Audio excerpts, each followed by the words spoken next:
La paix soit avec vous. Nous sommes aujourd'hui 17 mai et nous sommes arrivés au 6e dimanche du temps de Pâques. Et déjà dans l'évangile, nous commençons à entrevoir la Pentecôte avec la première des 5 promesses de l'Esprit Saint dans l'évangile de Jean. Le livre des Actes des Apôtres nous parlera de Philippe qui fait une belle œuvre d'évangélisation en Samarie.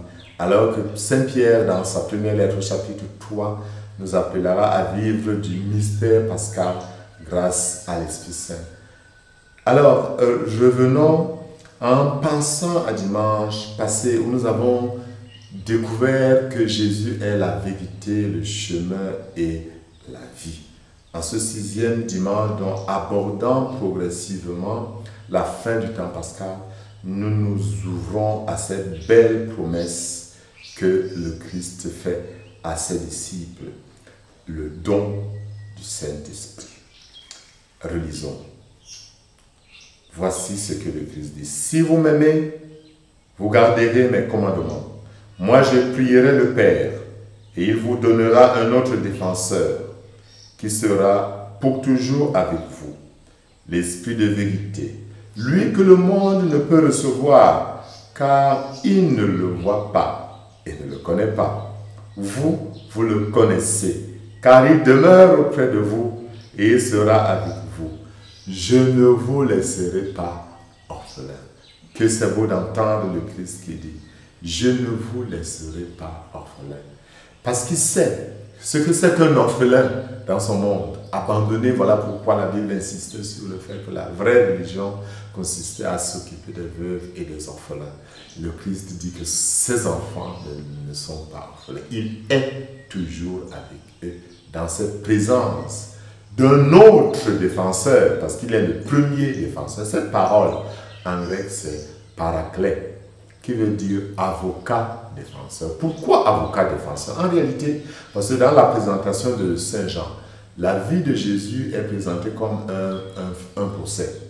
Pas seulement la vie de Jésus, même l'Église. Un procès, les forces du mal se coalisent contre le Christ.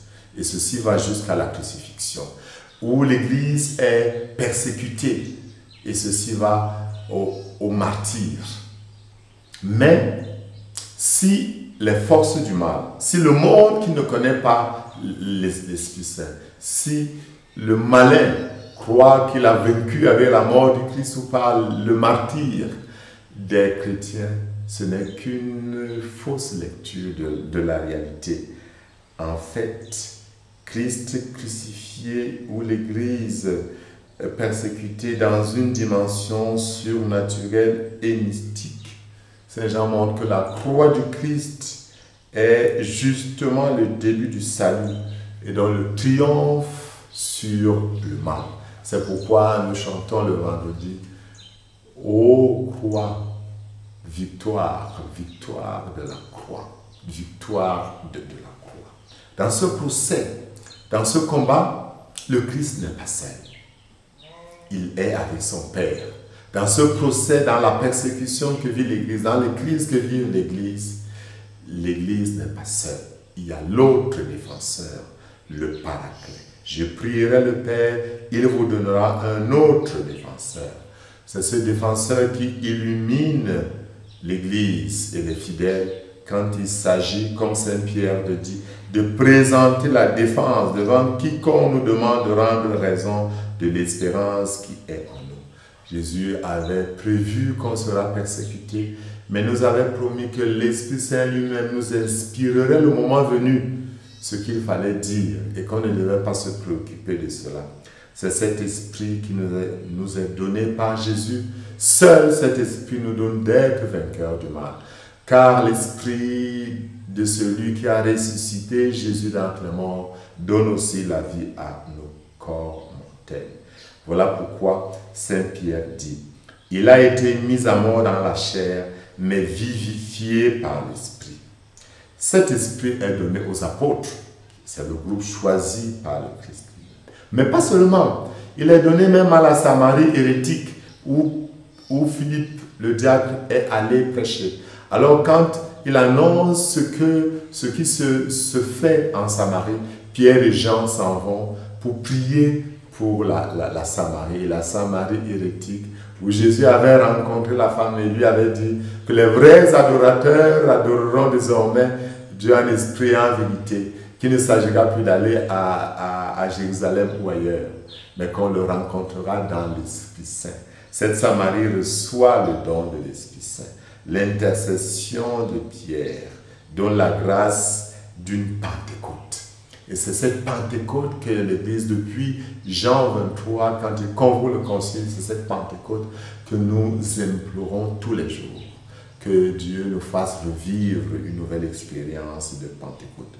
Nous comprenons donc que l'une des fonctions majeures et fondamentales de l'Esprit Saint, c'est de soutenir l'Église et le fidèle dans son combat contre les forces du mal, en l'aidant à déchiffrer le sens profond et glorieux de son histoire, malgré les apparences parfois déconcertantes. En somme, l'Esprit illumine notre intelligence pour que nous comprenions et que nous voyions la réalisation du dessein merveilleux de Dieu dans le quotidien de notre existence parfois dramatique.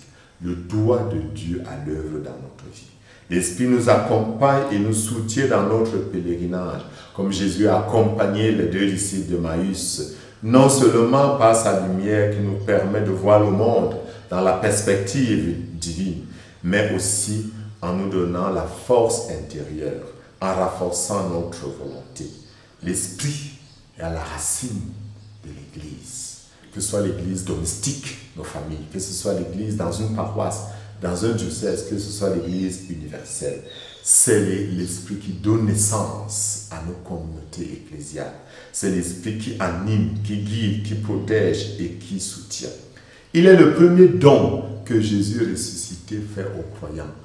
Et la quatrième prière eucharistique le dit très bien en montrant comment Dieu veut réaliser son désir en faisant de nous ses fils d'adoption. Voici ce que la quatrième prière eucharistique dit. Afin que notre vie ne soit plus à nous-mêmes, mais à lui qui est mort et ressuscité pour nous, il a envoyé d'auprès de toi, Père, comme premier don fait aux croyants, l'Esprit qui poursuit son œuvre dans le monde et achève toute sanctification. Nous pouvons donc chanter avec le psalmiste aujourd'hui. Acclamez Dieu toute la terre, fêtez la gloire de son nom, glorifiez-le en célébrant sa louange. Dites à Dieu que tes actions sont redoutables. Venez, écoutez-vous tous qui craignez Dieu. Je vous dirai ce qu'il a fait pour mon âme. Béni soit Dieu qui n'a pas écarté ma prière, ni détourné de moi son amour. Dieu n'a pas détourné de nous son amour. Son amour est encore à l'œuvre par le don de l'autre paraclet, de l'autre défenseur qui nous accompagne, nous illumine, nous soutient, nous équipe de sa puissance. Et que Dieu Tout-Puissant vous bénisse en ce saint jour. Père, Fils, Amen.